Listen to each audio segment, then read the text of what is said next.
Bonjour à tous, j'espère que vous allez bien. En tout cas, bienvenue sur votre chaîne leader, La Lumière des Infos, qui vous parle de l'actualité sportive de manière générale. Vous pensez que le rôle du milieu défensif se limite à tacler? Alors, détrompez-vous. Dans le foot moderne, ces joueurs sont les véritables architectes du succès d'une équipe, tirant discrètement les ficelles qui mènent aux victoires. Aujourd'hui, on plonge dans l'évolution du poste de numéro 6 pour comprendre pourquoi il est plus important que jamais.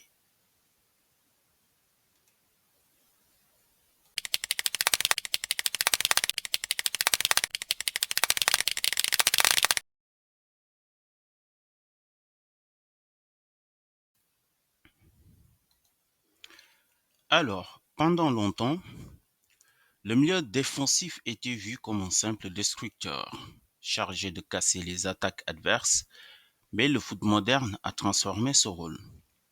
Aujourd'hui, le numéro 6 est un véritable stratège, un joueur qui lit le jeu, qui anticipe et qui construit. Avec l'essor du football basé sur la possession et du pressing haut, les clubs exigent des milieux défensifs qu'ils soient plus polyvalents que jamais. Ils doivent protéger la défense, mais aussi être capables de lancer les attaques. Le numéro 6 aujourd'hui est devenu le cœur invisible de l'équipe, celui qui assure l'équilibre entre défense et attaque.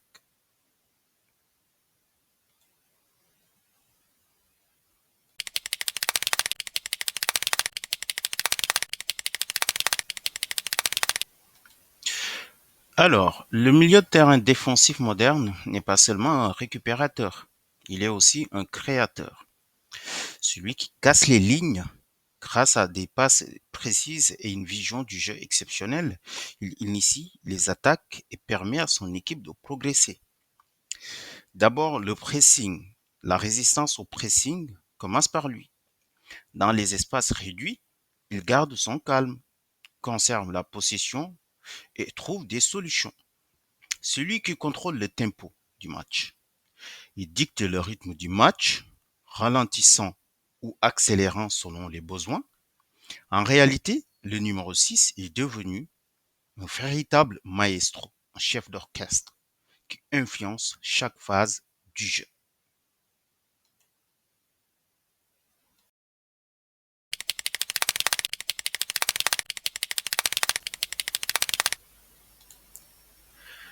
Bien sûr, le rôle défensif reste essentiel pour le milieu de terrain.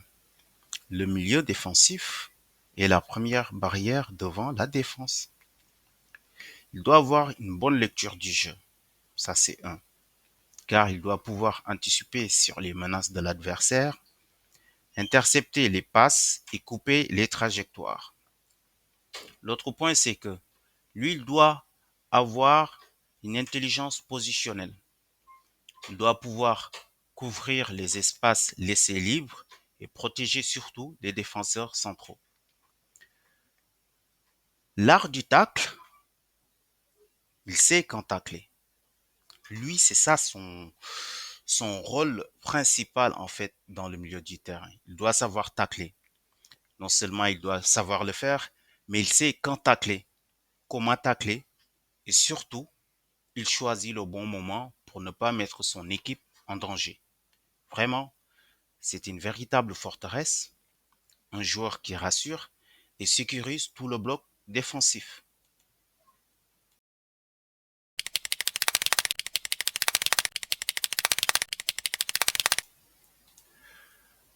Alors, pour comprendre ce rôle de milieu de terrain défensif, regardons trois exemples concrets.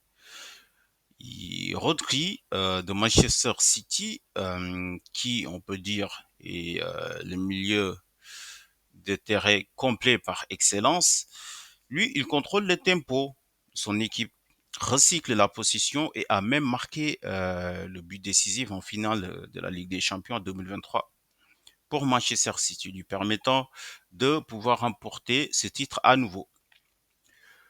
Aujourd'hui, certes, il est moins performant, puisqu'il revient de blessure, mais c'est lui le métronome du jeu de Manchester City.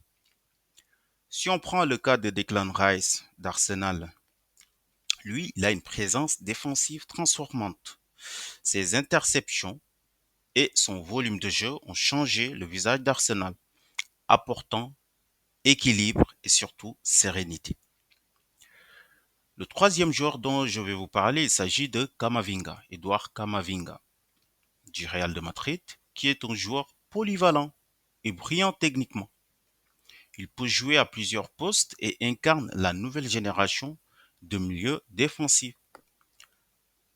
Je peux même ajouter Lamine Camara, qui est la nouvelle pépite de Monaco, qui apparemment a cette polyvalence de jeu, mais surtout une dominance au niveau du milieu de terrain. Donc, chacun de ces joueurs illustre une facette du rôle moderne.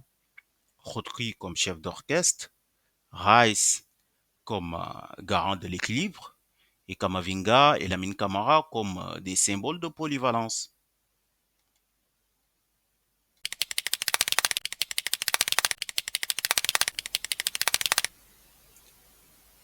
Alors, le poste de milieu défensif continue d'évoluer. On va parler de ces rôles hybrides. Les frontières entre milieu défensif et offensif s'effacent. Les clubs veulent des joueurs capables de défendre et surtout de créer. C'est ça la logique du football d'aujourd'hui pour le milieu de terrain. On va parler aussi de l'analytique et de la data-driven scouting, qui est le processus de recrutement plus précis et efficace. Aujourd'hui, les clubs utilisent les statistiques avancées et l'intelligence artificielle pour recruter et développer les numéros 6, les défenseurs, les milieux défensifs plutôt. On mesure les passes progressives, les pressings réussis, les zones couvertes grâce au heatmap ou encore la résistance au pressing. Par exemple, Liverpool a ciblé Fabinho à l'époque grâce à ces données montrant sa sérénité sous pression. Manchester City démontre par les chiffres que Rodri est non seulement un récupérateur, mais aussi un joueur qui fait progresser le ballon plus que la moyenne. Arsenal a investi sur Declan Rice en s'appuyant sur ses statistiques, interception et couverture des espaces surtout, que Declan Rice réussit à faire. Quant au Real de Madrid, il suit Camavinga pour sa polyvalence surtout, confirmée par les données qui montrent son efficacité à plusieurs postes. On l'a vu effectivement jouer comme latéral, capable de faire des centres, des dribbles et de pouvoir jouer collectivement. Donc, il faut dire que l'IA, l'intelligence artificielle, permet même de prédire l'évolution d'un joueur et d'adapter le recrutement au style de jeu du club. Donc, le recrutement, ou bien plutôt le poste de milieu défensif, a des exigences qui sont évolutives. Les clubs recherchent des joueurs polyvalents de nos jours, intelligents tactiquement et capables d'influencer le jeu des deux côtés du terrain. Demain, le numéro 6 sera encore plus hybride, plus intelligent et plus indispensable.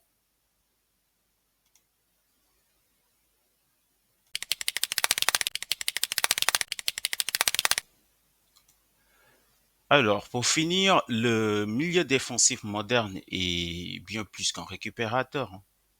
C'est un stratège, un chef d'orchestre, une forteresse et parfois même un créateur. Rodri, Rice, Camavinga, Lamine Camara, chacun de ces joueurs incarne une facette de ce rôle en pleine évolution. Et demain, le numéro 6 sera encore plus hybride, comme je l'ai dit, plus complet et plus essentiel au succès de leurs équipes. Alors la prochaine fois que vous regardez un match, ouvrez l'œil. Le vrai héros est peut-être ce joueur discret juste devant la défense. On a tendance à prendre l'attaquant comme le joueur phare de l'équipe, celui qui marque des buts, qui fait gagner l'équipe. Mais franchement, la cuisine du milieu de terrain, c'est le milieu défensif, ou autrement dit, le numéro 6, qui l'assure. Donc, c'était tout ce que j'avais à vous partager aujourd'hui. J'espère que vous l'avez apprécié à sa juste valeur. Et je vous donne rendez-vous pour le prochain numéro. Ciao.